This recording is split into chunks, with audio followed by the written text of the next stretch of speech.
এই টেলিভিশনটা কার? ওদিকে ঘুরিয়ে কি দেখছো? মিটিংটা তো এদিকে হচ্ছে।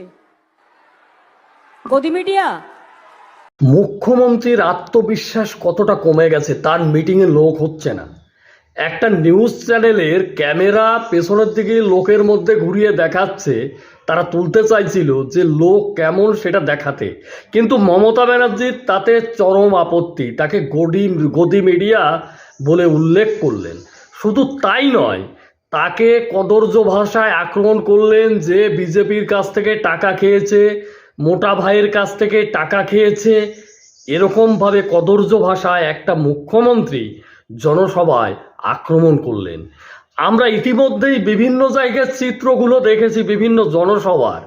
সেখানে কিন্তু সামনের দিকে কিছু লোক থাকলেও মিডিল পর্যায়ে এবং পেছনের দিকে কোনো লোকজনই নেই। এমনকি মমতা ব্যানার্জির বক্তব্য চলাকালীন মানুষজন বেরিয়ে আসছে মিটিং ছেড়ে, মানুষজনের মধ্যে কোনো সাড়া শব্দ নেই। মমতা ব্যানার্জি কখনো বলছে যে যতই করি সামলা, কিন্তু জনগণ আর কোনো উত্তর দিচ্ছে না, তখন নিজের উত্তর নিজে দিতে বাধ্য হচ্ছেন মমতা ব্যানার্জি।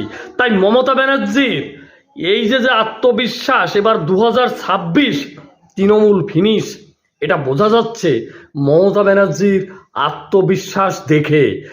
জয় শ্রীরাম।